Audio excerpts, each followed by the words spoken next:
What's up? Ghost Fictions is here, and we're back again. This is the part 7 of a story where DxD universe reacts to betrayed Villain-Issei. But before we start, please consider subscribe to the channel and give this video a like.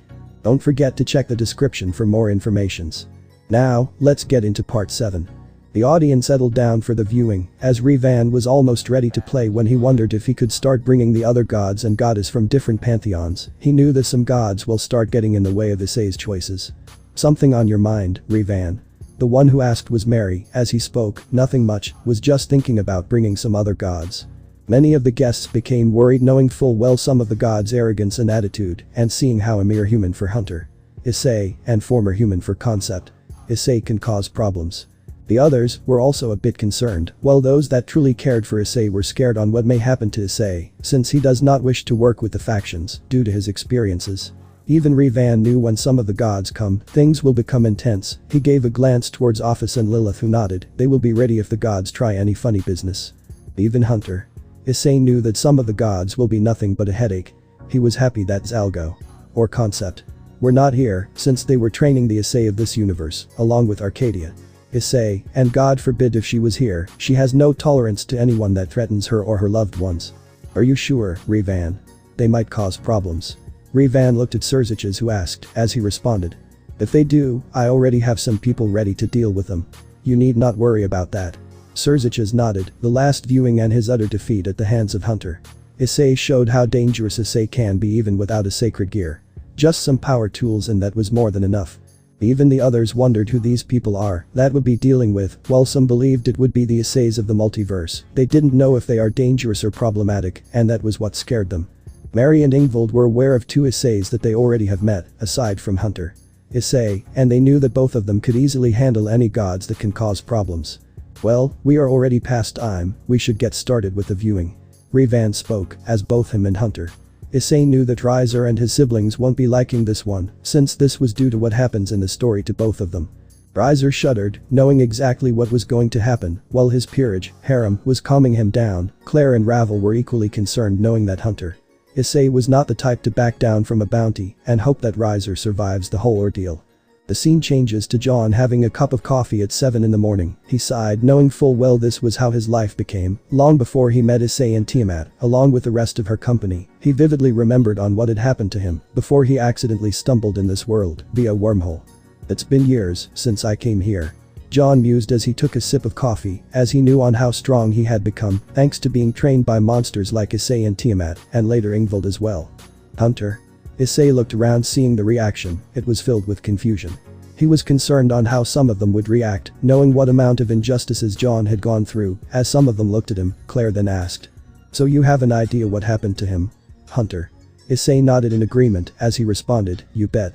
And trust me, it ain't going to be pretty." "Just how bad was it?" Yusaka asked, to which Hunter, Issei responded, "You have no idea. Just watch." RageRevan's words made the others wonder what was happening to John, and how did he come here. Flashback starts. Before meeting Issei and Tiamat, John was once a student of the Beacon Academy. He was a bright child, although ever since his transcripts were revealed by a certain bully known as Cardin Winchester, everyone turned their backs on him, his friends, family, you name it. All the Beacon students wanted to suffer him, hurting him past his aura, and even despite the protection from professors and the headmaster Osborne himself, no one could completely stop the torment that had happened to John.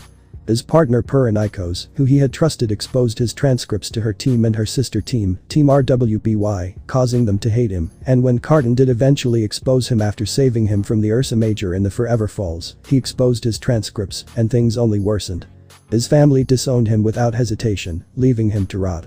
Only a select few were there to support and be there for him, the professors being one of them. He was often seen limping whenever he walked out from combat class, or almost anywhere in the hall. The audience witnessed what the blonde went through. Many were horrified and angered. Those that valued family goals were even more angered. RageRevan then explained. Okay, to start off, John comes from the world of Remnant, so basically he is a sort of an alien. So that is one thing. I will make the explanation short. Basically this is a world that has a resource known as dust and power known as aura, which basically is their variation of magic that protects them from injuries, but makes it feel like magic. However, they still feel the pain from the blow. And without aura, the injuries will heal at a normal human rate, but aura won't protect you from decapitation or having your body sliced in half. As for dust, I will get into it once it get properly revealed. The audience nodded in understanding, while some were intrigued by aura, knowing what it is capable of, they wished to experiment on it and find out more on their own. Such people primarily included the smart ones like Ajuka and Azazel. Then we have semblances. A semblance is the manifestation of one's innate and personal power, as an ability unique to each individual, with the effects varying greatly from user to user. With the sheer number of people unlocking their semblances, it can lead to unrelated people gaining similar abilities. The nature of one's semblance is noted as representing an aspect of their character. However, a person's semblance can be similar to the semblances of their parents or other family members. Those that use semblances are able to manipulate certain physical phenomena according to the nature of their power. They are basically weaker versions of magic left behind by the brother gods. The audience was intrigued, with some like Auden pondering on the brother gods. He found their name to be familiar. This expression was noticed by Vider, who asked, "Father, is something the matter?" Auden spoke in response, "Brother gods, they seem familiar." Vider and Thor wondered what this meant, as Revan then explained. And now we get to the meat of the stuff. Teams RWBY and Team JNPR, they both were teams that were in Remnant, and they wanted to fight against creatures of darkness known as Grimm, and to defeat them. They were training to become huntsmen and huntresses, said people that will protect the world from Grimm. As for John, he was formerly a part of Team JNPR, however as tragedy struck, his transcripts were revealed, and his miseries began. The audience started to feel bad for what John went through, as Hunter. Issei continued. "I met the kid when he was at his lowest, turns out his own family hated him for mere papers." Hunter. Issei spoke, as he continued, "Worse, when he first came here, he was tattered and injured, beaten closely to death. I didn't know why, but I believe this viewing is going to show you." The audience noted in understanding, with the Gremory family minus Ria's not looking forward to John's life. Several others also had a scowl, also not being a fan of what John is going through.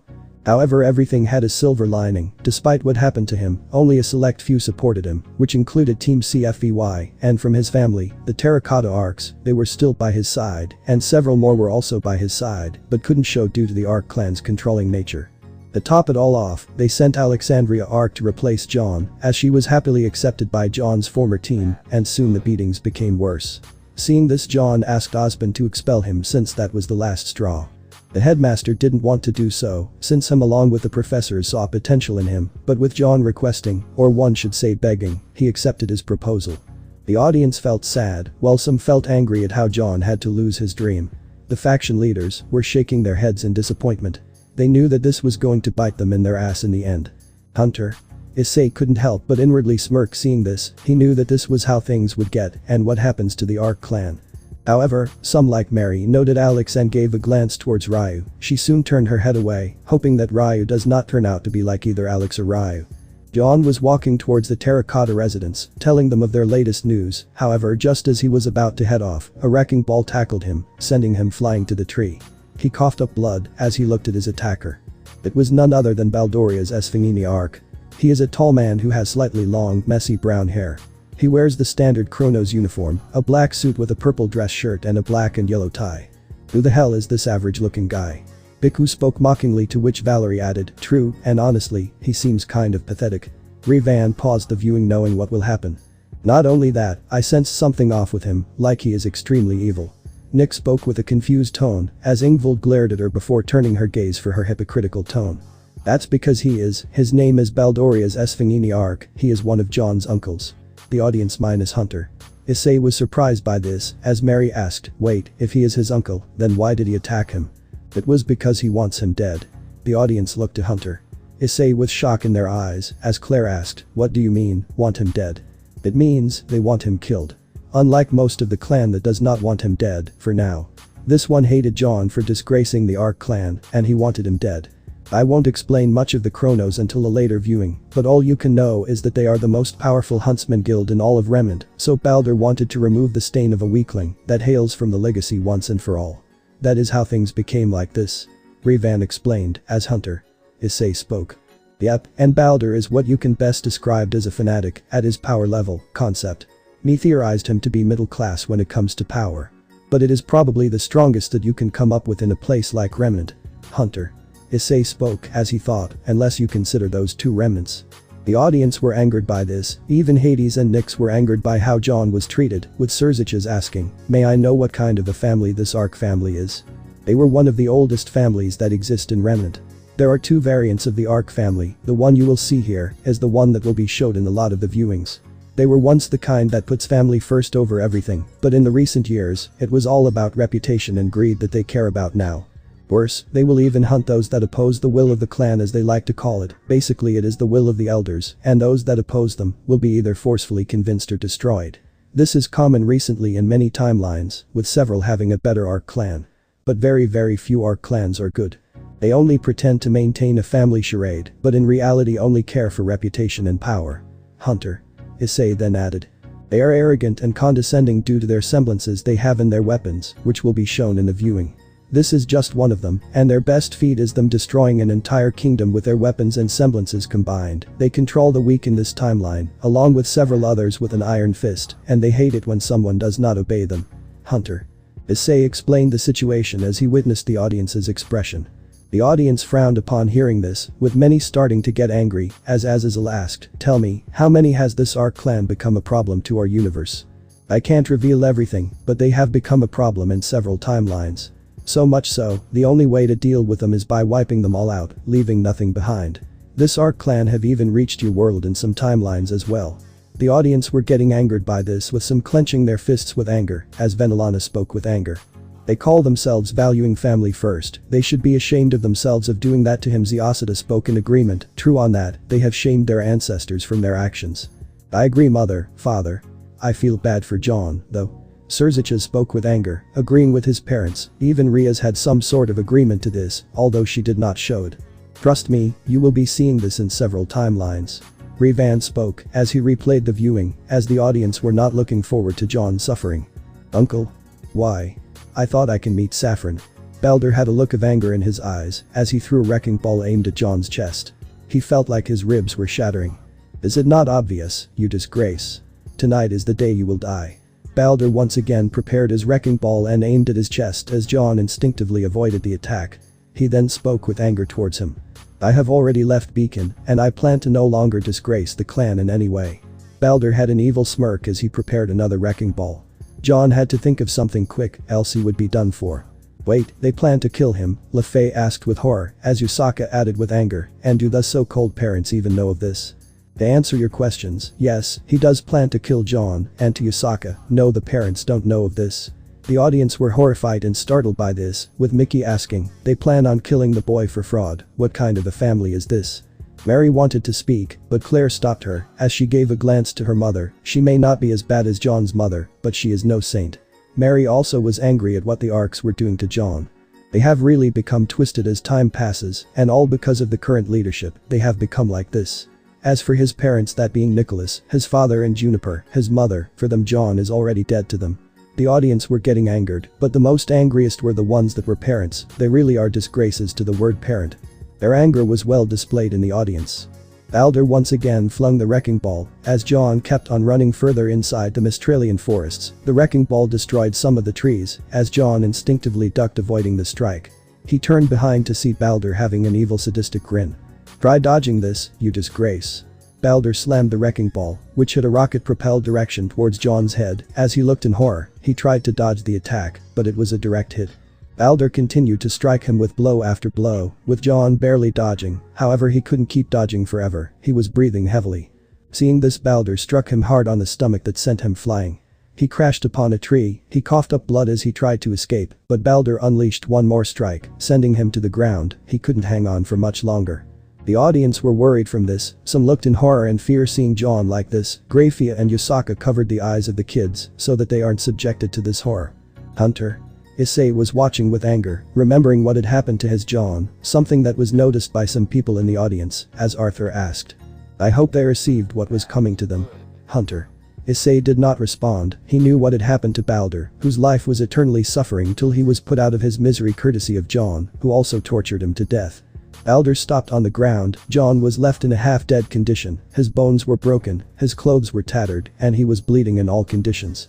Some of the audience kept their hands on their mouth in horror, some were crying seeing John's state, with them seeing him to be similar to Issei. While several were angry and disgusted seeing the torture of an innocent man. I hope those fuckers get punished for their actions. Valerie spoke with anger in her voice, who is to say her wish wouldn't come true.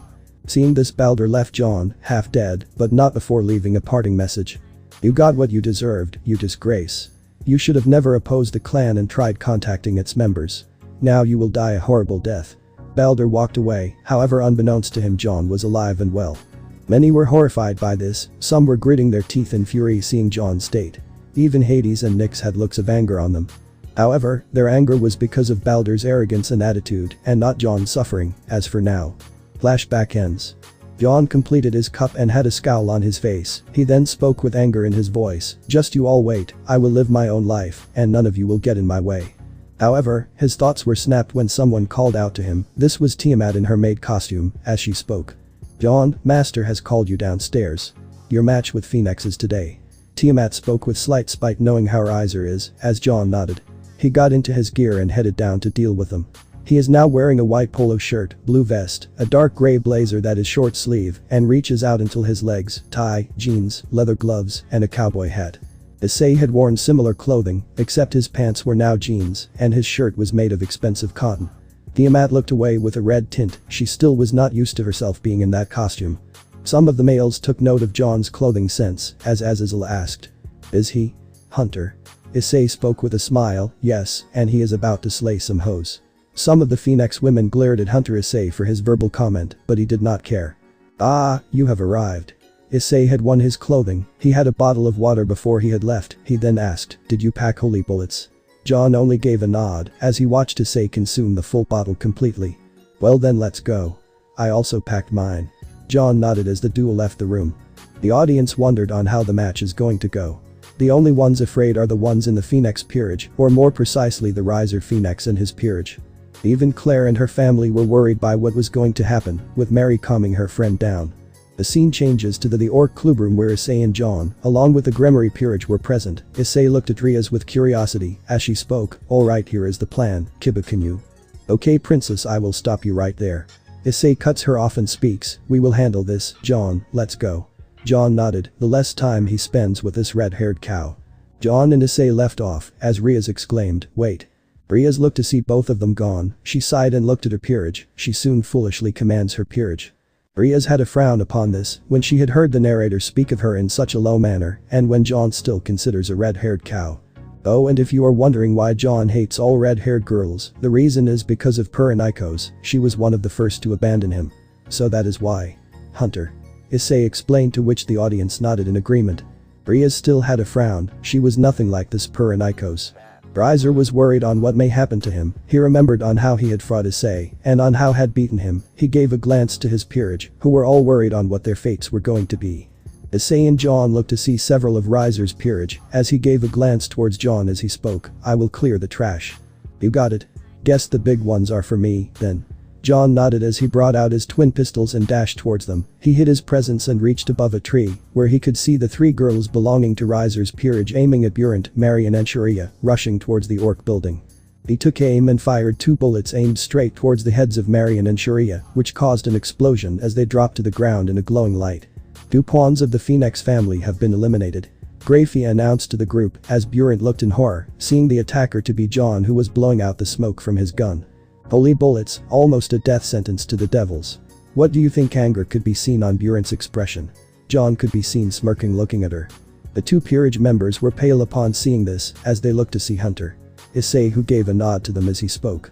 "Let's see if the Phoenix regeneration can keep you alive or not. Hunter." Issei spoke, to which the girls were shivering, some were comforting them, while glaring at Hunter. Issei, who did not give any shits about them. Burent was seething seeing this, how dare this lowly human be the one to kill her, he was going to regret doing, attacking her peerage and insulting their Lord Rizer. In her anger, she fired a massive fireball towards Jon, who didn't seem to move, she smirked seeing that meager human dead. Burent was not smiling like her counterpart, she knew that someone trained by a human that can slay gods is not someone you want to cross. Days. Jon could be seen on a different tree with a smirk, as before Burent could react he had grabbed her hand and used his leg to push her in a manner such that her face was on the ground. "Just cause you are a devil, you look down on someone who can clear you down because he is a lowly human." Jon aimed his pistol at her head and spoke. "See ya." Jon pulled the trigger and bam. Burent's head exploded, causing her head to fall down, as a green light soon released as Grafia announced, 1 pawn of Rizer has been eliminated. Burent was pale seeing on how Jon had killed her. Mary then asked to Hunter.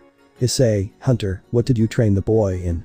Well, it was mostly me and Tiamat that trained him. We made sure he could dodge attacks instantly, and we made sure his aura and semblance were used to their maximum. I trained him to use it to its full potential, and trust me, his semblance is basically a weaker version of Wolverine's healing factor and can use aura techniques. The audience nodded as Tiamat looked a bit keen on what she is witnessing. She wanted to see on how much she had trained this boy. Hunter. Issei looked at her expression and smirked. He knew Tiamat saw John as her own, and she doesn't take kindly to those that harmed him in any way. He wondered if this Tiamat can change, since she is hated in some of the realities due to what she does due to her grudge with Drake. In the meantime, Issei was walking across only to find him being suddenly overtaken by an explosion. As the attacker was revealed to be Eubeluna, Riser's queen, the woman had a smirk. She looked towards her master and gave a blushing smile, hoping he would reward her, but… bam. It only lasted for a split second as she was immediately shot in the head. Eubeluna dropped dead, with the bullet being placed right in her skull. As a green light enveloped her, Grafia then announced in surprise, Riser's queen has been eliminated. The attacker was revealed to be Issei, who had a smirk on his face as the gun that he was holding was smoking. He then spoke with a mocking tone, damn headshot. Eubeluna was pale seeing her fate. This was not the way she was supposed to be beaten, not this easily. Riser held her hand to calm her down. Despite the fear in his expression, he still chose to calm her down, along with the rest of the girls in his peerage, who he was trying to calm down. The Phoenix family were even more worried, with Claire hoping that Hunter Issei does not wipe them out. Claire did not want to see her crush turn out to be like this. The kills are not going to stop, father. Ingvild asked her father, as Lucius responded, no, it only gets worse. Fortunately, their tone was low such that many couldn't hear them. Those that did were wondering what may happen. Claire was shivering in fear as Mary desperately tries to calm her down. Riser was seething in rage seeing this, as he unleashed a storm of flames towards him while shouting, die you bastard.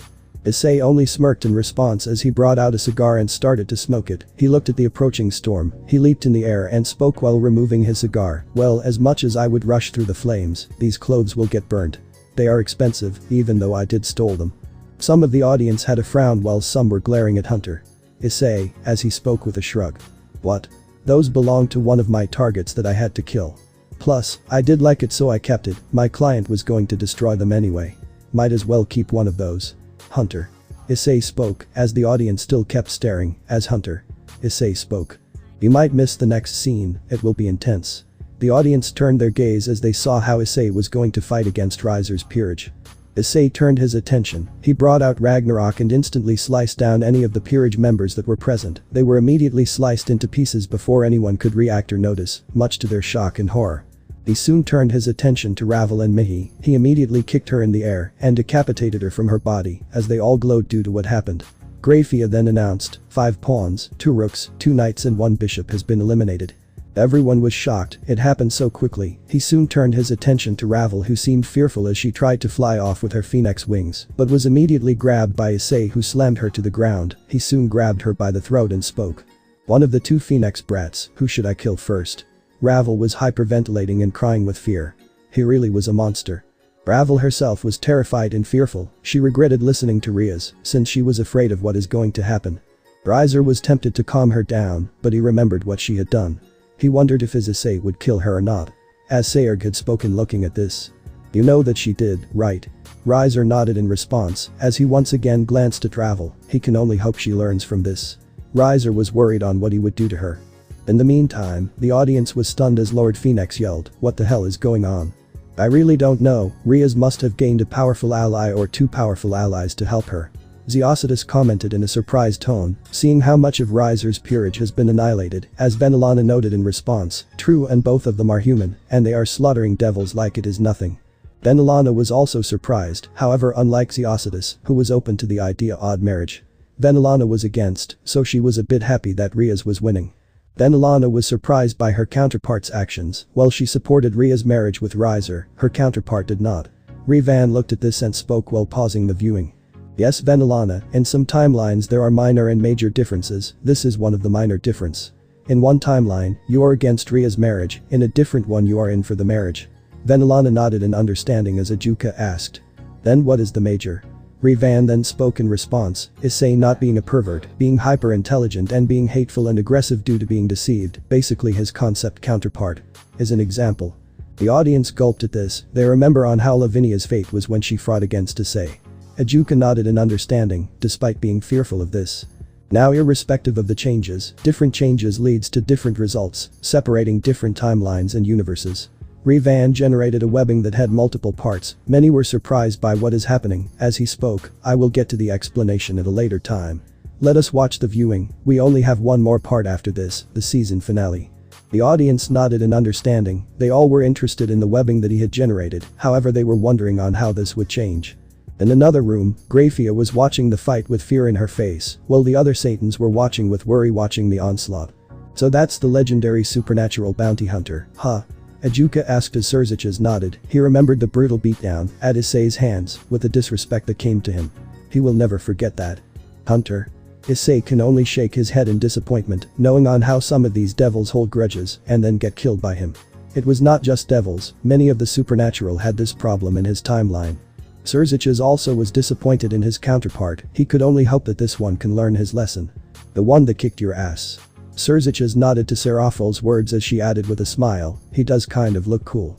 Surziches could only deadpan at Seraphol's words, as Graphia could only look at her in disbelief. She remembered on how the man threatened not only her son, but also killed Lord Aguirre and dared her to do anything about it. Some of the devils looked toward Seraphol with utter disbelief, who only shrugged in response. As she spoke, I agree with my counterpart. You're kidding, right? Graphia muttered in horror as Surziches calmed her down. Surziches could only sigh at Seraphol's action. Milikas also seemed worried on what is going on in the screening and his mother's fearful expression. Sikvera was looking down in sadness, while Olivian and Bafil calmed her down. Hunter. Issei smirked in happiness, hearing Seraphol's comment about him. He always wondered what the other Satans saw him to be. Except for Siskin over there, all others seemed good. So what should we do? Surziches was hoping the other Satans would agree to capture him out of fear. As Ejuka spoke, do nothing but observe. He isn't after us or the rulers of Kuo. So someone else in Kuo must be his target. If we intervene we might draw out his ire and he'll target us. Surziches nodded, albeit he had terror on his face. He then spoke with fear, I don't feel safe with that monster, especially when they are near Ria's or Sona. He clenched his hands into a fist, he wished to deal with Issei, but he was terrified that he may not remain alive. Glad I made an impression, Serkant. Surziches glanced towards Hunter. Issei that spoke that, he did not bother provoking him in any manner, as Riaz asked with fear, why did you call HMT that? Many Isseis that hate the Gremory siblings call him that, so I also started calling him that. Concept is one of those Isseis. Riaz gulped in fear, she was already terrified of both Concept, Issei and Hunter. Issei, she wondered how many more Isseis hate her. Surziches could only look down in sadness, he could only hope that his Issei does not hate him. His family calmed him down. Seraphol noticed this and smirked, and thought. To think that the strongest devil is terrified of you, you must be really something, Issei. Seraphol continued to watch the fight. Thanks Seraphol. Hunter. Issei spoke while drinking some beer. Seraphol looked at him, she wanted to respond to the compliment, but she noticed the beer and instead spoke, wait, where did you? Take your side of your seats, everyone. RageRevan has set up some drinks, just press the left or right to scroll through the drinks or type the name of the drink, press enter, and the drink will come into your hand. The audience was surprised by this, as they all decided to have a drink. RageRevan smirked as he wondered if he would add a food console as well. He decided to do it after the viewing. Back in the fight Issei was making Ravel gulp in fear, as she was crying. She then spoke, please spare me. And why should I? Issei asked, to which Ravel was pleading. She then spoke, I will do anything, please spare me.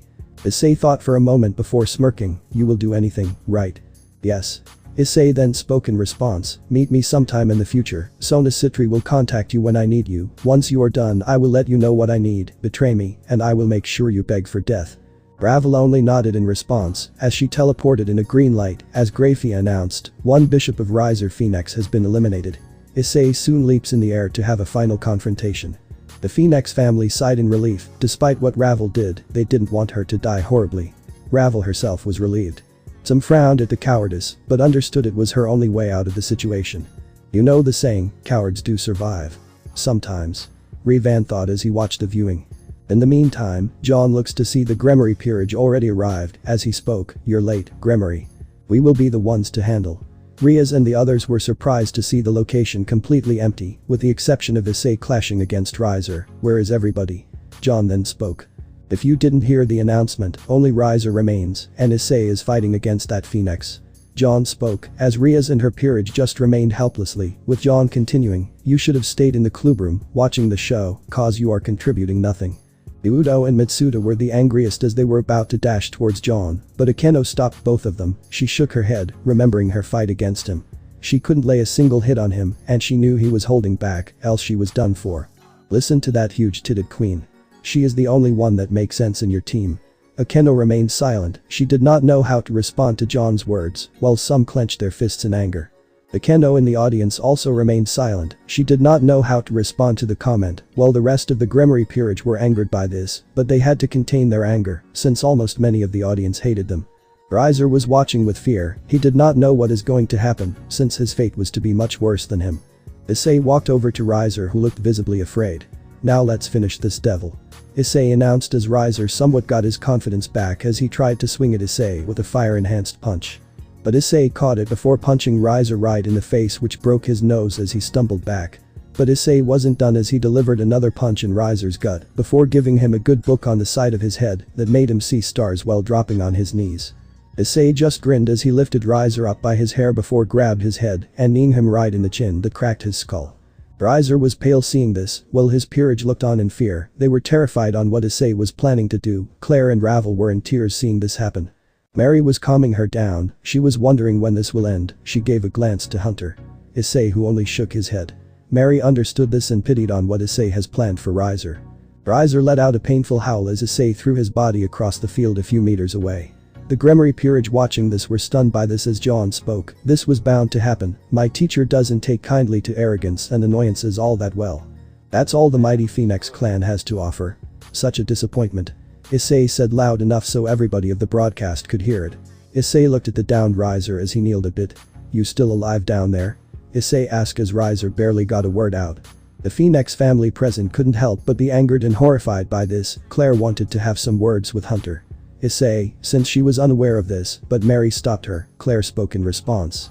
"Why are you?" Mary cuts her off and speaks, "To stop you from doing something stupid. This version of Issei destroyed Surziches and has slain God-class beings. You wouldn't stand a chance against someone like him. Even with it you wouldn't stand a chance." Claire looked at her for a moment as she looked down. She couldn't help but remain in tears. Sure, her brother was arrogant, keyword being was. But she never wanted him to die, especially by the hands of someone that she loved. "Hunter?"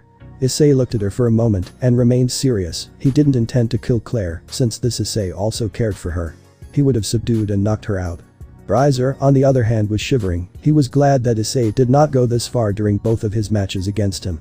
"Do you please mercy?" Issei only looked at him and grinned. He opened the zip of the jeans as he pissed all over his body. "Really? Was pissing necessary?" The one who asked was LaFay, as Hunter. Issei spoke, "Yep, and I have no regrets, and Phoenix family watch what happens to Riser." The Phoenix family were shuddering, with Riser being the most afraid, wondering what Issei had planned for him. Everybody that saw this looked in shock as Issei was humiliating Riser in front of the entire underworld for everybody to see. However, that wasn't even the best part of what Issei intended to do, as Riser suddenly let out a shrieking scream as his body suddenly started burning up as smoke appeared from his body.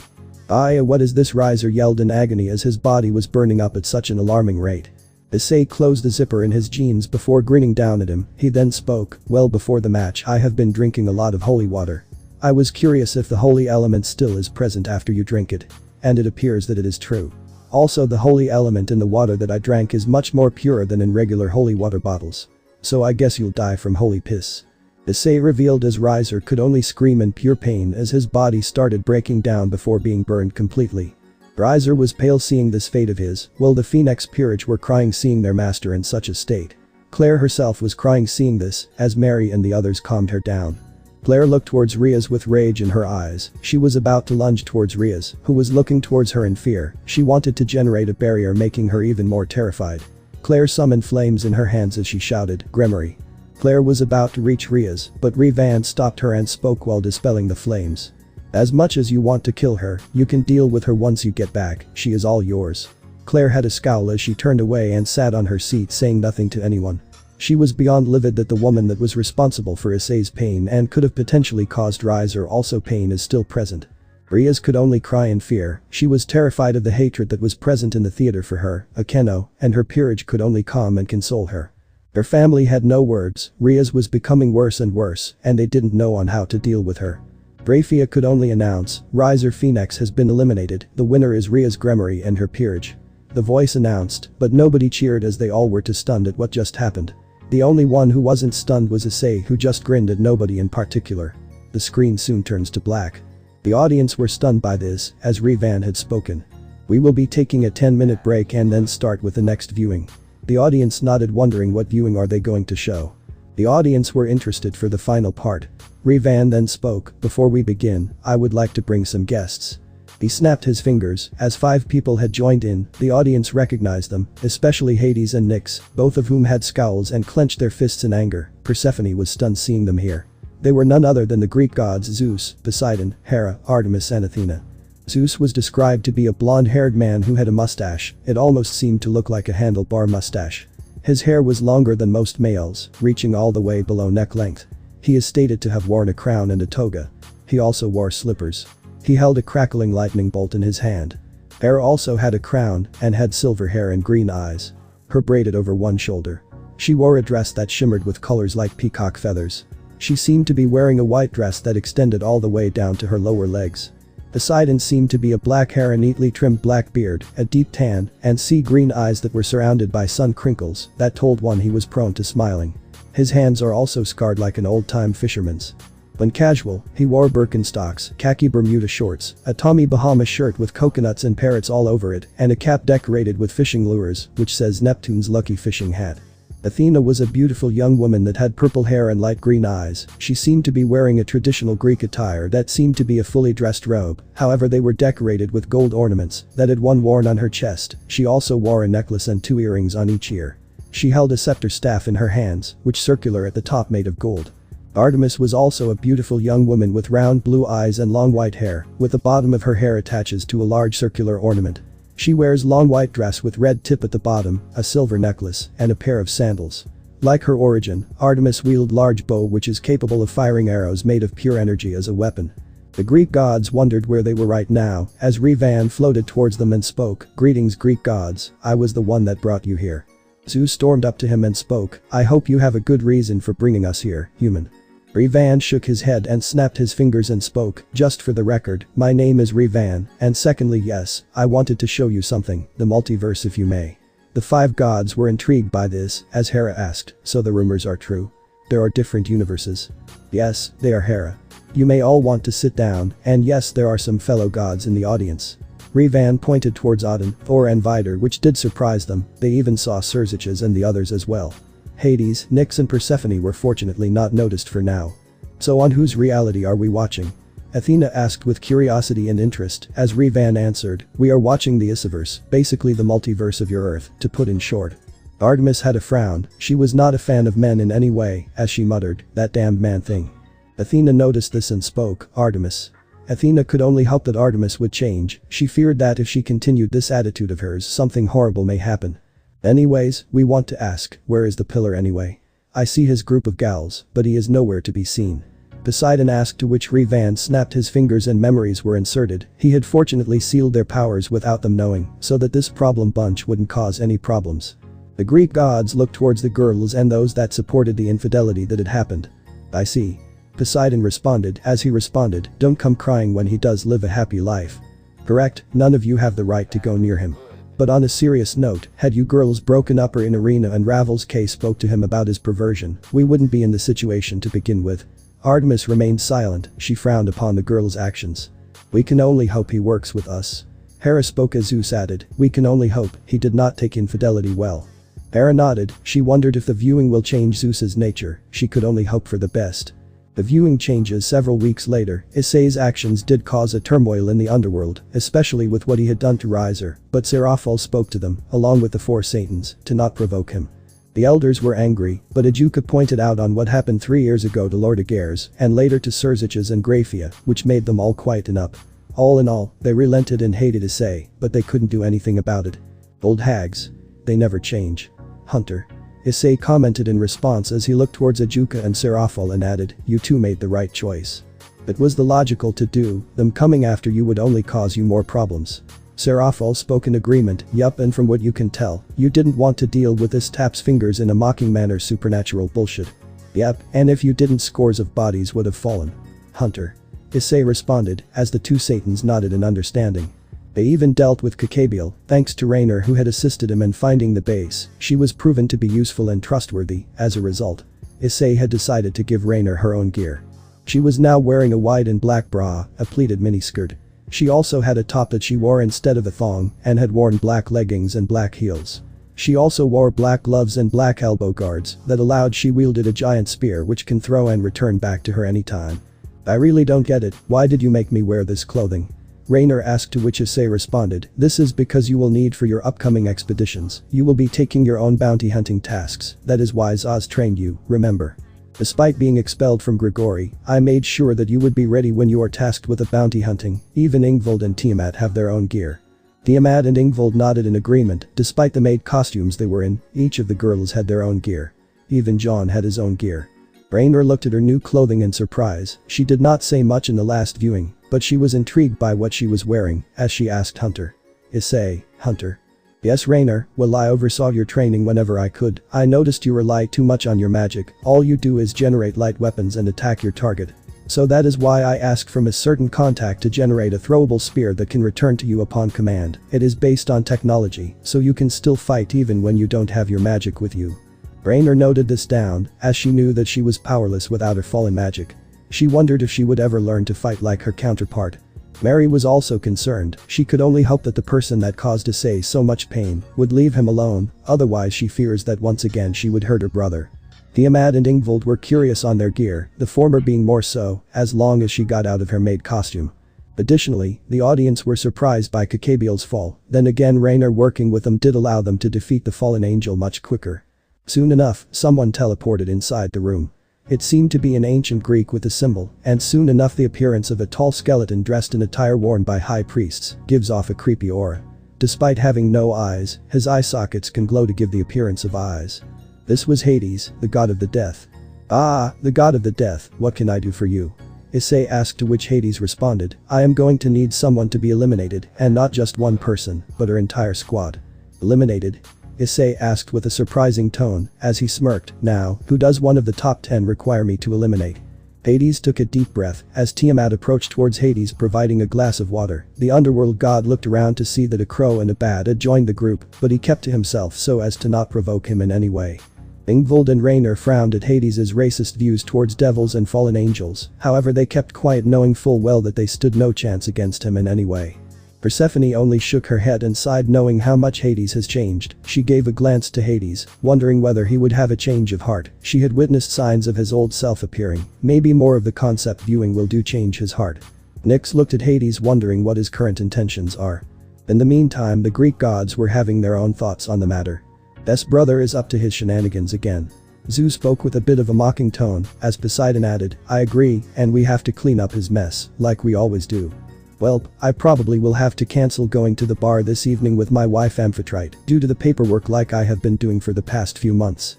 Hera also added. You should probably put a leash on your brother, he needs to be kept an eye on, he will only cause problems. Hera added to Zeus who nodded. Artemis and Athena remained quiet having their own thoughts upon this. I wonder who Hades wants to eliminate now. Artemis asked, to which Athena spoke, my guess, he must want to deal with someone that is causing problems to his plans. He did try to get rid of Office and failed miserably. All this was heard by Hades who was gritting his teeth in anger. He detested his faction after how much they ignored and abandoned him when they needed him the most, especially after Persephone's death. He was calmed down by Nyx, since she knew it was pointless to deal with him. Persephone also had a frown seeing the attitude, they haven't noticed her yet, and wondered if they would change.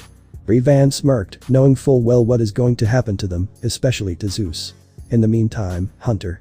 Issei gave a glance towards one of the Greek gods, knowing who exactly was Hades going to ask for. I wish for you to eliminate Artemis and her huntresses. Issei and his group were caught off guard as they asked, Artemis and her huntresses. Yes, I am willing to pay you a lot of gold in order to get rid of them. Issei seemed interested in the quest as they spoke, go on. The Greek faction minus Hades, Nyx and Persephone were in uproar, especially Zeus, Artemis and Athena. Artemis was stunned by the fact and gritted her teeth in anger. Zeus shouted with fury, that bastard. How dare he attack my daughter. I wish to make him pay. RageRevan spoke with a smirk, if you are wondering, he is actually right there in the audience. RageRevan pointed his finger towards Hades who himself was stunned by the viewing, he never thought that he would harm Artemis. He never had a reason to do so. Persephone also looked in disbelief. She looked at Hades, who was stunned, seeing that he is also surprised by this revelation. Nyx was confused. Why would Hades do this? You bastard! Zeus was about to unleash lightning with Artemis following suit, but to their surprise their lightning and bow respectively never came in their hands. Revan walked forward and spoke, I am afraid I can't let you fight in my theater. How dare you, you mortal. Zeus was flung to the seat and was forcefully being seated. There were soon cuffs that had locked his arms, completely sealing him in his seat. Artemis looked in horror and shouted, Father.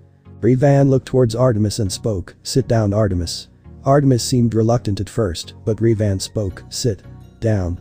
Artemis nodded as she took her seat. As she looked towards her father, who was angry and fearful at what happened, Revan gave a glance towards the other Olympians ready to lunge at Hades, and spoke, do you also need an invitation to sit down?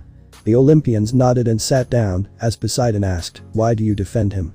1. I don't want a scene when the viewing is going on, I get annoyed pausing and replaying it for no reason, and 2. I don't want a mess in my theater, especially one that involves blood or body fluid. If you want to take up issues, do it when you are out of the theater. Poseidon nodded in understanding as they all continued the viewing. Revan sighed and played it, he probably is going to have to deal with them since he brought them here. I want to eliminate her is because of her recent activities, she has been going to America. She has been hunting and camping there, now this wouldn't be a problem, but she and her huntress has been killing any men or couples that are also camping there. Her hatred of men has no bounds, and she often ignores the pleas of any of the men that are begging for mercy. Issei intently listened, he was curious on why Hades wants his own niece dealt with, he then spoke. I see. Issei gave a glance towards John, who also was keen, he internally smirked, since if he does defeat Artemis, his training will be complete. I'll like that man has a chance against me. Artemis spoke with a mocking tone and with utter disdain as Hunter. Issei spoke, I wouldn't be so sure, Goddess-sama. Hunter. Issei's tone was mocking, as Artemis responded, what do you mean by that, mortal? Just watch, you will see on what is going to happen to you, and trust me, you will know why you shouldn't underestimate my student, or humans in general. Artemis looked towards Hunter. Issei with a murderous look who ignored her. Zeus was angry, but the chains weren't letting him go in any way. So will you accept this quest? Hades asked, to which Issei was about to respond, as John spoke, I wish to accept this quest. Issei smirked upon this, as he had spoken, guess you got our answer Hades, keep the payment ready. I don't take kindly to those that don't pay me, Hades. Hades nodded knowing how dangerous the man is, as he snapped his fingers, sending half of the payment to Issei. Hades then spoke, this is 30% of the payment I am giving you. The rest will be done upon the job completed, I hope you can understand. If Artemis is not stopped, the underworld will be overloaded and handling that many souls, and judging them takes some time. That is why, you must eliminate her. Hades' words made Issei nod in understanding, as he had teleported away. Issei then spoke. Tiamat, Ingvald, get yourself geared up, we are going on a big hunt today. John, you're the one that volunteered, so it would be best if you come up with a strategy and defeat the goddess. John nodded, with the girls giving their own nod. Issei had a secret ally that was willing to work with him. A certain white dragon empress will be joining him for the fight. Valerie herself was surprised by this, she wondered how this Issei and her counterpart had met, she then asked, how did I meet Issei?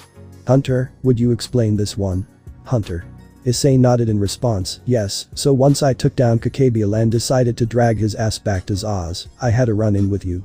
You, being the battle maniac that you are, decided to take me one-on-one, with the condition that the loser does anything the winner asks. You lost and now, you listen to everything I say. Valerie nodded in understanding and sighed, she wondered what relationship her counterpart has, she hoped it was not antagonistic. And if you are wondering, no Valerie, Hunter does not hate your counterpart, and neither does she hate him. In fact, if you are wondering, Valerie is also in a relation with Issei. Hunter. Issei agreed to this, as Valerie became beet red and turned her gaze away from Revan, while her group were teasing her, making her even more embarrassed. Albion could only shake his head and sigh, out of all the people, the red dragon is the last person he wanted her to date. He could only hope that Valerie fixes his broken heart. The girls that liked Issei minus Ingvald were jealous of Valerie. The reason Ingvald was not jealous was because she also was in a relationship with Issei. She wondered if Raynor was in a relationship with Hunter. Issei. She hoped not, since in her eyes, Raynor doesn't deserve a man like Issei. Artemis, on the other hand, had different thoughts, as she thought, that squadron has no chance against me. They will all die by my hands, that is for sure. The scene changes to Bighorn National Forest, where Artemis and her huntresses were last seen. John was seen walking towards the dense forests and looked around, he knew that sooner or later, one of the huntress of Artemis would locate and try to kill him. He soon did according to his plan, as he set up a camping tent, some fire and some marshmallows, as he patiently waited for a prey, since he knew sooner or later they were going to come to him. An arrow was coming to him, with speeds on par with bullets. "Well, that John boy is dead." Artemis spoke with a mocking tone and utter disdain. She has no tolerance for those that think of harming her huntresses or her family. Some of the audience glared at her with anger, while others did so with shock. "Hunter?" Issei smirked, knowing how her fate is, and it is not pretty in any way. John catches the arrow and crushes it with ease. He smirked, knowing that his first part of luring the huntress has played into fruition. His goal was simple: he and his group will take out as many huntresses before the big catch, Artemis herself, comes out. He also had a plan for Artemis as well. John disappeared from the location, having an idea where he was. Artemis was gritting her teeth in anger while glaring at Hunter. Issei, who didn't give two shits about it. They knew he survived and wondered if their Issei was a threat. If he was, then they had to deal with him. "Here is the thing about my student, everyone. Hunter." Issei spoke, garnering everyone's attention as he continued. "Well, he may not be as strong as me, you must all know something about him. He is one of the most excellent strategists that I have ever met. He is not someone to be taken lightly and can catch you off guard, especially when you underestimate him." "Wait, that means?" Serziches asked a witch hunter. Issei spoke. "Yes, Etches, you are right on that one. He is the one that made the plan for dealing with Artemis and her huntresses." Serziches and the others nodded. Many were curious on John's strategy, while the Greeks, especially Artemis and Zeus, were angry at this. They knew Hunter. Issei survived and had a very bad feeling about it. The huntress that shot the arrow gritted her teeth in anger. She tried to escape, only to be met with a gun hole aimed towards her face before she could react. Bam! The huntress's head exploded as John smoked off his CCW revolver. The corpse of the body fell to the ground as John looked at the corpse while speaking. "So they had longevity, not true immortality. What a disappointment." John spoke as he leaped down from the tree. He knew that the gunshot would attract the others to this location as well. He smirked as he gave a glance to his team, who were well hidden in the trees and other bushes. This was all part of his plan. He had figured that the huntress and Artemis herself must have sensitive hearing, which would allow them to hunt for their targets, or in some cases men that were in their supposed territory, which weren't there to begin with. This would bring them all here to this location to investigate. "Nuo!" Artemis screamed in anger and horror when she saw her huntress die like this. Athena and the others also looked in horror, with the former calming Artemis down and stopping her from doing something foolish. "Told you, he is an amazing strategist. Hunter." Issei spoke proudly of his student. The fact that he had thought this through really showed how capable of a strategist he is. "I guess." Azazel spoke with intrigue, pondering on what else the boy is capable of. Aten and the other gods looked at Artemis. They knew that she shouldn't be in America, since that was not her territory, and worse, she and her huntress shouldn't be killing innocent men and couples. This was something she should have thought of before doing this. He soon looked at the corpse, wondering if there was any weapons he could salvage. He looked towards the bow, checking its tensile strength and tolerance. He knew that Greek weaponry was powerful. He wondered on how powerful it really was. Suddenly he noticed himself to be surrounded by several huntresses that belonged to Artemis, with all of them appearing to be in the age groups of 18 to 30 years old, almost akin to teenagers or young adults. "Drop the weapon, man. Or you will regret it." The oldest one, who seemingly had blonde hair and green eyes, had spoken as John spoke with a mocking tone. "Okay, I will. I will." The huntress still had their weapons aimed, as John secretly generated a ball of aura and… boom. There was a light explosion that distracted them, allowing Issei, Ingvald, Tiamat and Rainer. Valerie also joined them, who was in her balance breaker. Tiamat had let some of her draconic traits out, with her horns being the most visible. She was wearing a blue top now and black shorts. She wore a black arm coverings that were meant extended all the way till a bit lower of the shoulder. Her coverings were fingerless, and she had some of her treasures adorn her gear. While Ingvald went for a simpler gear, she wore a princess vest and a jeans, along with sports shoes. She carried several bombs in her dimensional gear, and underneath her vest, she wore a white bra. Both Tiamat and Ingvald smiled, looking at their choice of attire they have been wearing, although Tiamat was surprised as she asked, "Hunter, mind if I ask you something?" Raven paused the viewing. "Sure, go ahead." Tiamat noted two specific things as she asked. First is the hand guards. Why do I wear them? And secondly, why did I use the treasure that I often keep in my cave in my gear? Hunter. Issei thought for a moment before speaking. First thing, hand guards. Yes, I suggested them since you can't always rely on your dragon scales to defend yourself, especially when there is magic or weapons designed to breach through them. These hand guards are magically attuned with defensive magic of another faction to make sure that you aren't hurt by any dragon slayer, especially when you are in your human form. It's best to stay safe than sorry. Tiamat nodded in agreement as she understood Hunter. Issei's reasoning. Plus, the two hand guards are designed to generate a barrier that protects you from Dragon Slayer magic. So in case Artemis and her company does decide to use Dragon Slayer magic, you can defend yourself without any problem. Tiamat nodded, she had a small smile on her face seeing how much Hunter Issei cares for her counterpart, as he continued. As for your second question, the treasures you specifically wield are attuned to your dragon self. This allows you to wield a much higher portion of strength, stamina, speed and magic that you would have in your dragon form, as opposed to what you would have normally. My estimation is around 70% of your original dragon strength. This one was my Tiamat suggestion and I agreed to it. Hell, I even arranged the clothing to attune to her gems and other treasures. Tiamat again nodded in agreement, seeing on how much he cares for her and understands her, letting her do what she wants despite her counterpart serving as a maid. She looks around to see Crom with a cheeky smile as he asked. Why are you smiling? Tiamat shook her head and spoke, no reason. Tiamat pondered if her Issei was like that, but then shook her thoughts, she still hasn't forgiven Drake and won't for a very long time. Hunter. Issei looked towards Ingvild and she asked, is my gear attuned as well? Not as much as Tiamat's or Rainer's, but it still is. The vest you wear allows breathing room and monocirculation in your body, allowing you to fight longer and more stronger as well. Ingvild nodded in understanding as Hunter continued, then we have your pants that are specially designed for more flexibility, almost akin to a diver's suit or anything stretchable based, which allows you to maneuver around the field with ease, allowing you to perform flips and attacks without problems. You will be seeing a lot of this. Ingvild nodded in agreement, she was pondering on trying her counterpart's fighting style. But first, she wanted to see what she is capable of. Artemis and the Greeks gods minus Hades, Nyx and Persephone, were starting to get a bit concerned. At first it was just one man without a sacred gear, but now they had to deal with the whole squad. However, they were confident that they will win. The huntresses were shocked, as Issei spoke with a mocking tone, seems like your plan worked of attracting them like flies. Guess we can finally get to fight these legendary huntress that belong to Artemis herself, wish I could fight her though. The one who spoke was Valerie as Issei spoke, well we will intervene when John needs our help, I believe that he has a plan for Artemis, right? That is why you asked for that from me, right? John nods in understanding, as they all got ready to fight with the lead huntress shouting, get them. The audience were intrigued by the fight that was going on, with Artemis speaking, they will fail their mission and get slaughtered like pathetic lambs. Everyone looked at the man-hating goddess in surprise, shock and confusion, seeing her attitude. Rainer, Valerie, Tiamat and Ingvild were the angriest, with Tiamat wanting to put the arrogant goddess in her place. Hunter Issei glared at Artemis since she was no different from his Artemis, but someone who hadn't spoken for a while that being office had spoken. You know, your arrogance and blind hatred has been your downfall in many timelines. You are going to watch that yourself, Artemis, either you will die horribly or you will be stuck with a fate worse than death.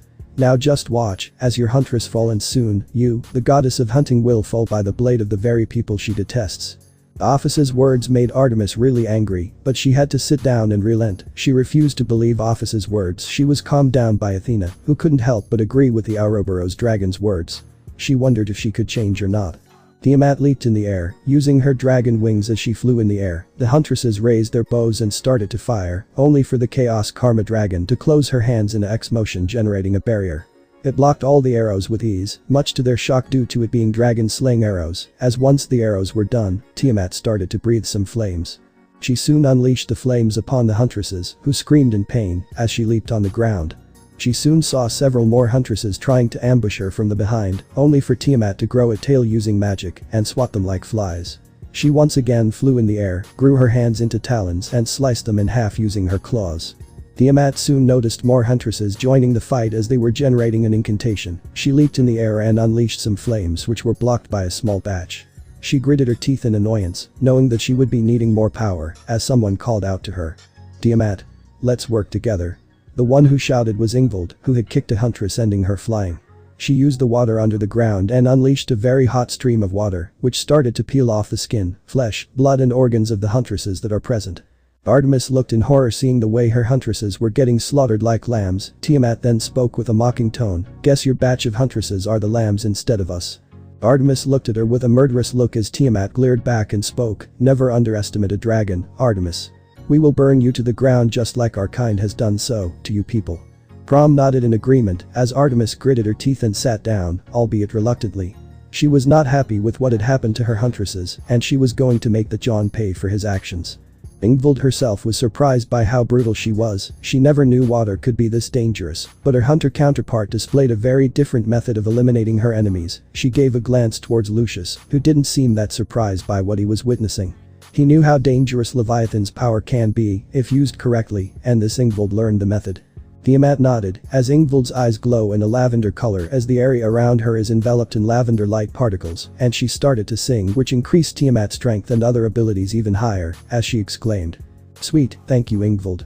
Ingvild nodded in response, as she started to sing, which enhanced Tiamat's abilities. She soon shouted, "I am all fired up now."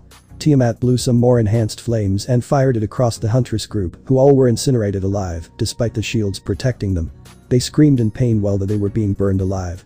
Tiamat returned back to the ground to see Ingvild grabbing more huntresses and using the water surrounding her to unleash a very strong tidal wave towards the huntresses, causing them to get swept by the intense water pressure. Leaping in the air, she used a grenade that had electric magic and threw it towards the huntresses, causing them to scream in pain. Once she was done, Ingvild brought another grenade which had condensing ice magic inside of it. She then used magic to maintain the water stream and throw the grenade. After a few minutes, it condensed into pure ice. The huntresses were frozen solid, all of them having looks of fear and desperation, like they wanted to escape, but couldn't soon enough. Tiamat spoke. "Want me to do the honors?" Ingvild shrugged in response as Tiamat's claws grew, and she slashed all of them into pieces, killing them all with an instant. As Ingvild spoke, "Guess that's a job well done." Tiamat nodded as they watched the others slaughter the huntresses and defeat them with ease. Artemis was now really getting fearful of what will happen. She believed that her huntresses would be able to take down Tiamat and Ingvild, but the two effortlessly slaughtered a huge portion of huntsmen and huntresses like it was nothing. Athena and Poseidon were calming her down while scowling, remembering that it was Hades that had brought Issei and his squad to eliminate her and her huntresses. Valerie spoke to Ingvild, "You two made quite the good combo." "Yeah, I wish that she would let go of her grudge against Issei. She shouldn't beat him up for being the Red Dragon Emperor." Elmenhold added her own words, "True, and if she does she will get the short end of the stick. We honestly don't know what he is capable of right now." "So true." Ingvild glanced towards Mary. The only people that knew about Issei's true power were Ingvild and Mary. They didn't know if Tiamat would survive against that Issei, especially in his full power. "Probably, she will let go of her grudge in the future." LeFay added, to which Arthur responded. "We can only hope, LeFay, we can only hope."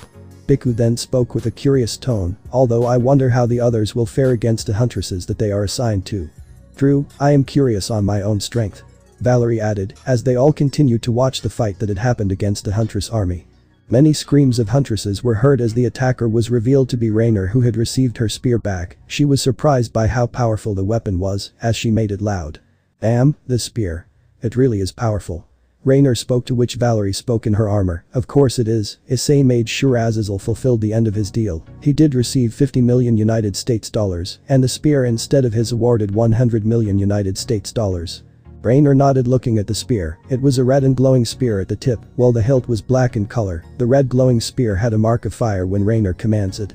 Valerie leaped in the air as she joined the fight. She generated multiple magic circles and unleashed demonic magic and unleashed magic blasts towards them. The huntresses uses magic circles to defend themselves, but Valerie's gear reacts and speaks. Divide. Divide. Divide. Divide. Divide. Divide. Divide. Divide. Divide. Divide. Divide. Divide. Divide. Divide. The huntresses lost their power, much to their shock, as Valerie responded, "Thanks for the juice. Now consider this return."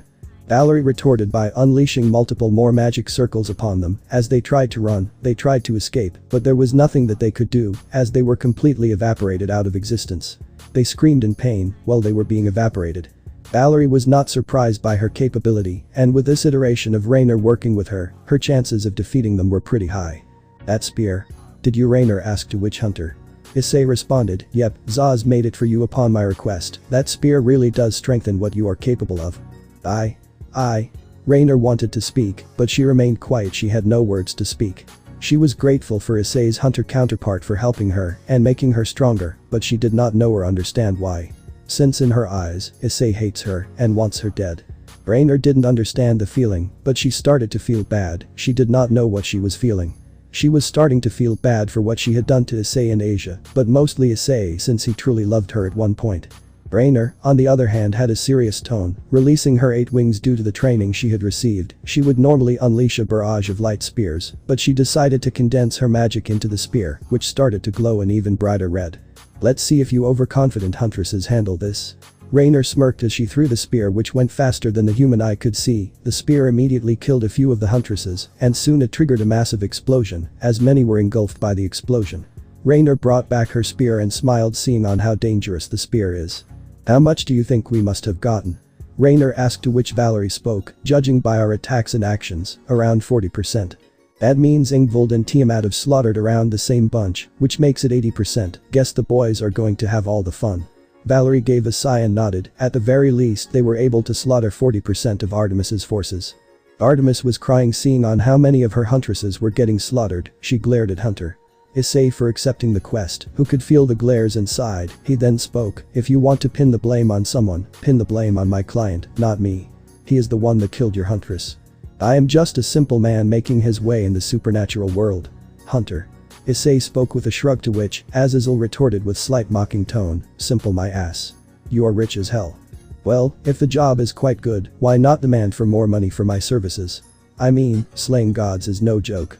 Hunter Issei spoke in retort, to which Poseidon speaks, you are only saying this because you only care about money. Nothing more, you have no shred of empathy for others. You money grubbing. They must stop you right there, Poseidon. Poseidon was surprised by him being cut off, as Hunter Issei continued, if there is anything I am not a fan of, it is someone preaching morals, especially if it is from you knowing what kind of a person you really are. Try preaching that morals when you need to starve in order to survive. Let's see how long your morals last. I had to kill just to survive once upon a time, but once I started to get. Issei spoke coldly, as many were surprised that this Issei had to deal with starvation. Several had empathy and pity for him. Poseidon remained silent and sat down. He was regretting asking towards Hunter Issei about his past. John and Issei were looking towards the lead huntress, who had tears in her eyes. She had already called Artemis to assist her, but the rest were all dead by her hands. John aimed her pistol at her and spoke. That should do it. I do believe that your boss will appear soon enough, right? The lead huntress gritted her teeth in anger and spoke, Lady Artemis will make you pay in blood, you will all regret it. Whatever you say, after all, killing you girls was part of my job, nothing personal. John pulled the trigger and bam. The head of the lead huntress was blown off, as Issei had spoken. Now we wait for the big one to come. Speaking of which, did Ravel keep the end of her deal? John nodded as he had responded, yep, that Phoenix girl kept her end of the deal and provided us 1,000 Phoenix tears that would supply us for a lifetime. It would cause a dent in the business of Ravel's family, but that is not our problem, right? Issei nodded as he spoke, true that. Wait, what? Ravel asked with a surprised tone, to which Hunter Issei spoke, well, I would make the most out of it, so why not have 1,000 Phoenix tears? I have only used 10 of them thought till now. But they have been quite useful for any injuries that my guild sustains. They don't have my regeneration. I see. Ravel spoke, to which some of the guests smiled. He does care for something in his life, like many of the Isseis. Tiamat was having second thoughts on demanding the treasure back from Issei. Maybe she can make Issei an exception to returning the treasure. The bad feeling in Rainer's heart was increasing. She did not understand why. Artemis, on the other hand, was too grief-stricken to hear this. Her whole huntress squadron was wiped out without any mercy. Athena and the other gods were helpless seeing this. Persephone gave a glance towards Hades and asked, so Hades, did you intend to do the same to our Artemis too? No, but I believe my counterpart at least had a good reason to do this. Even then, I wonder why Zeus didn't do anything about this. Persephone wondered the same thing as she gave a glance to Zeus, who was only gritting his teeth in anger. She didn't know how to deal with this. Her whole situation is a mess. Soon enough, a magic circle opened up, revealing none other Artemis, who had a look of anger in it. She was horrified to sense her huntresses being wiped out. She gritted her teeth and spoke, you will pay for what you have done. You men are all the same, rotten vermin that plague this planet, and tonight you shall be vanquished. Artemis angrily shouted as she tackled John, who dodged with ease. He brought out a special katana that, when touched, would apply a curse wound that prevents any recovery magic. This was something that was given to him by Issei. Many frowned upon Artemis's thought process. They glared at the Greek goddess, who was not in a mood for dealing with them, but before a fight could break out, Athena stopped Artemis and spoke, not now, sister. Artemis looked at her and spoke, why? Because of him, all of my huntresses are dead. All men are nothing but vermin and disgraces. We are better off without them. The people in the audience were getting even more angrier. As before anything problematic, RageRevan released a calming aura which made everyone lose their anger as he boomed. Enough. They all looked towards RageRevan, as he had spoken to Athena. Calm your sister down, her attitude is worsening the bad situation. If she does not behave, I will make sure she does, and it is not going to be pretty. Athena nodded as she spoke with a pleading tone. Artemis, please calm down. Your hatred towards men won't do you any good. Please, you can discuss this whenever we get a break. We will get a break, right? RageRevan nodded as Athena spoke. See sister, please, we both will have a conversation with Hunter, you can count on it. Artemis sniffled as she turned her gaze away. Some still glared towards her as RageRevan spoke while clapping his hands. All right everyone, the viewing is going on. The audience continued to watch, as they all were intrigued by what they were witnessing. John knew he only had to land one hit with a specific weapon he had borrowed from Issei. The weapon was something he would never give to anyone due to how dangerous it is, but he needed it. Artemis brought out her bow and started to fire heavy projectile shots towards John, who kept evading the shots. He turned his gaze around to see the amount of destruction he was causing. John looked at her anger and smirked. He had a new idea. He knew on how he had to deal with Artemis. He decided to use some of his aura to distract her, thus making her lose her concentration as he dashed with the katana ahead. His training with Tiamat and Issei allowed him to dodge any projectiles that Artemis fired at him. He soon unleashed a slash that was aimed at her hand, causing her to drop her bow. She gritted her teeth in anger as she tried to use healing magic, but it didn't work. She noticed the wound was cursed. John soon acted quickly and slashed again. This caused her to back away before she could get hit. Artemis gritted her teeth in pain and anger. She knew that John used advantage of her anger to separate her from her bow. He then picked it up and spoke. Well, that's such a nice bow. John picked it up, as this angered the Greek goddess even more. The Greek gods, especially Artemis, were surprised by this, as Artemis spoke. How can this be possible? Is it not obvious? Your anger and prejudice of men, you underestimated John. Additionally, the fact that he was a mere human was an added influence on your prejudice, thus you lost your bow. Hunter. Issei explained, making the audience nod, while Artemis was starting to fear John, as Ajuka asked, and the katana. Oh, one of my weapons that we had to hunt. I let John keep it so that he can use it for his own journeys.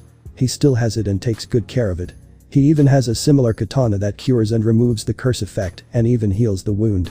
Ajuka nodded in understanding, pondering on what else John can do now. Even without her bow, Artemis is a goddess and not someone to be trifled with. Artemis dashed towards John and unleashed a punch, which John used the bow to block. He was sent flying a few meters towards a tree, as John kept the bow in his pocket dimension. Artemis got even more angry, as she followed it up with a kick which sent John flying in the air.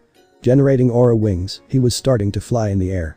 Artemis had a predatory smirk. She leaped in the air using her magic and decided to give a drop kick which sent him to the ground.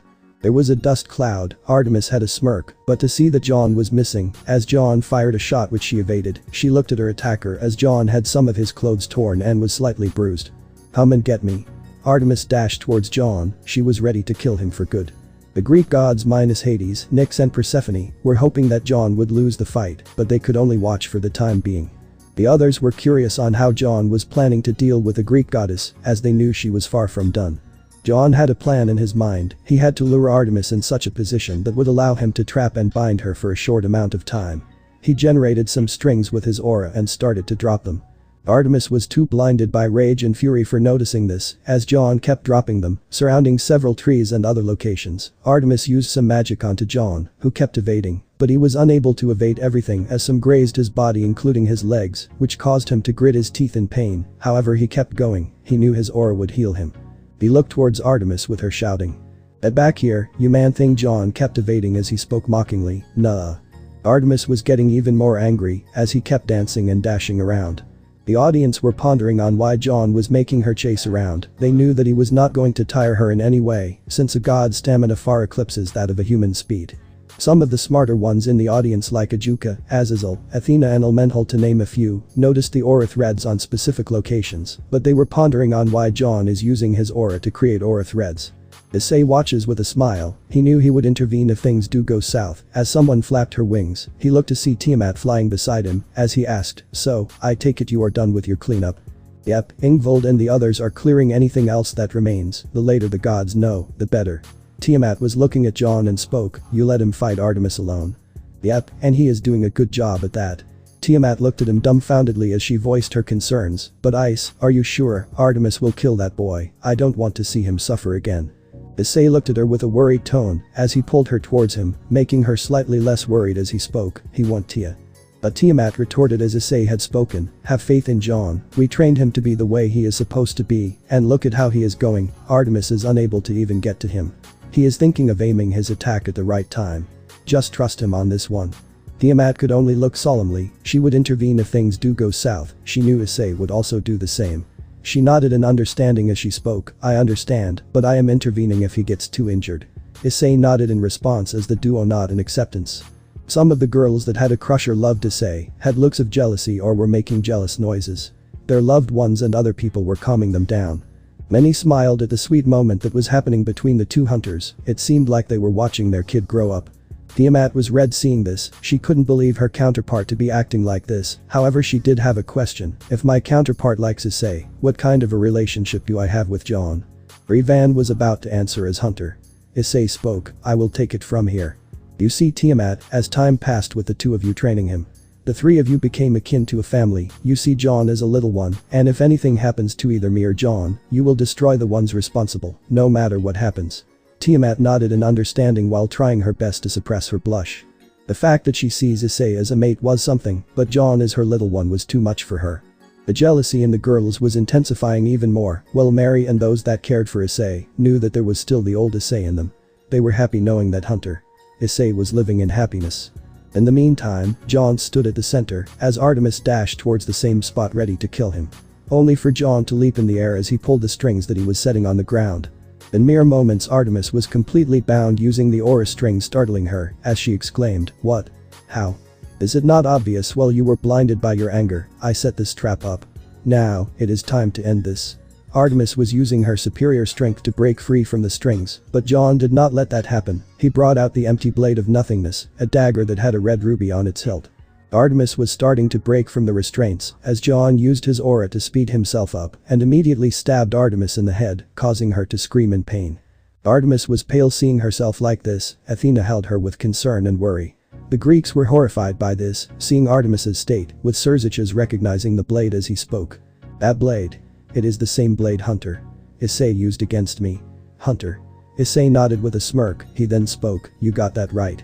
The blade as the viewing describes is the empty blade of nothingness, I had got this during a mission of retrieval courtesy of Airbus. The mention of her brother got Nyx's attention as she asked, you met my brother?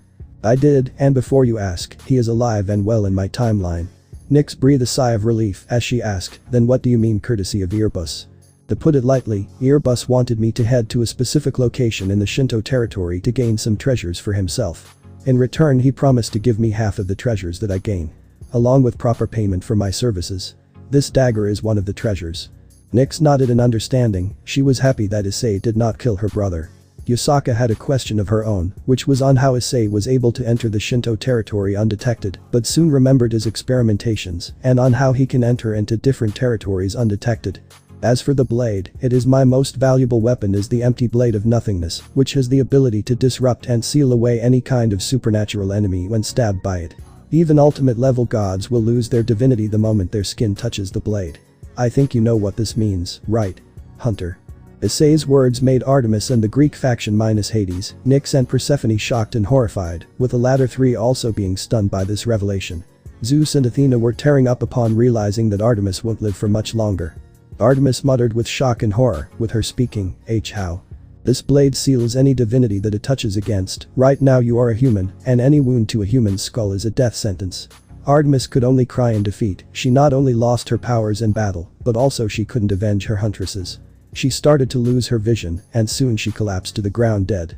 The Greek gods that cared for her were crying for Artemis's death, Hades also shed some tears, but wiped them quickly, a small part of him still cared for her. Zeus was glaring at Issei, but he couldn't do anything due to him being still stuck in the chair. John removed the blade and cleaned it, he soon walked towards Issei and Tiamat, who were relieved that he was fine. He gave the blade to Issei who put it inside, as Issei spoke, good job, John. Thanks, sensei. Tiamat gave a smile, as she hugged John, and spoke, I am just glad that nothing happened to you. John returned the hug of the Dragon King, she was more of a mother than his own birth mother was. Issei smiled seeing this, as they soon split up. Issei brought out one of the Phoenix Tears and healed him up. Sweet, so this is how the Phoenix Tears work. Issei nodded in understanding as they soon reunited with the rest of the group as Issei spoke, let's all head home, the Greek gods would have come to know the death of their fellow goddess. The group nodded as they all returned home. All in all, they won against Artemis and decided to celebrate their victory, especially when Issei revealed that it was John that killed Artemis. The screen turns to black as the Greek gods minus the three were angered by the fact that they were celebrating their daughter's death. Hunter. Issei looked at their expressions and spoke. The fact that you don't keep a leash on Artemis is the reason that this happened. She must have killed many men for just a simple grudge of being men. If anyone is to blame for this, it is you. Either you can give up your biased views of men being the scourge of the planet or simply die trying by a stronger man or even a woman that would do anything to protect this man. And besides, getting angry on the opposite gender must be so good, you woke one a bitch. It is no wonder no one respects or worships your sorry non-existent divinity. Hunter. Issei spoke with a mocking tone as he continued. Either change your views or you can keep being a bitch and pay the price. Artemis was in tears as she was weeping endlessly with Hunter. Issei speaking. Oh look at Hunter goddess, gonna cry. Hunter. Issei spoke with a mocking tone as the Greek gods near Artemis were about to speak, but they knew that this Issei was not going to hold any punches, and with their powers sealed, they were even more fearful of what he is capable of. For now they could only glare at him, which Hunter. Issei not bothering to entertain them. Now we get to the last scene, where the final goodbyes happen between John and Issei. The audience wondered what was going to happen, while some wanted to ask questions. RageRevan told them the questions will be answered once the viewing ends. The scene changes to 2 days later, where John is in for his final training lesson, since he would soon be heading back to Remnant. Issei was watching him train, as he soon clapped garnering his attention. Alright, that's enough with the training. Issei commanded with a clap as John took a breather and spoke, well, I'll be damned. Seems like even I am done. I agree. You have done quite well for someone that was deemed the weakest student in Beacon. But this would be the last time I would be training you, John. John was surprised by what his mentor had stated. He couldn't believe he would be hearing this one day. It has been years since Issei has been training the boy. Did you know he was going to leave? Mary asked, to which Hunter. Issei spoke, yep, sooner or later, he was supposed to go back to his world. He needed to continue his life there than here. I see. Mary responded as she looked towards the final scene that was going to be played. I see. So it is time to return. Issei nodded as he walked towards him and kept his hand on his shoulder. Indeed, you are ready to face all those trials in your world. But remember, whatever you do, don't let anyone or anything interfere in your goals. Issei's serious words made John nod, as he knew what this meant. He knew why Issei would say that, and he will follow his goals to the very end. Your own path is yours to follow, and judging from what you told me in your world, there will be many that will stand in your way. There are obstacles that you need to overcome, nothing more, nothing less. Eliminate anyone that stands in your way and fulfill the goal you desire. From what you want, you no longer desire to be a huntsman, right? Issei continued, to which John nodded in response.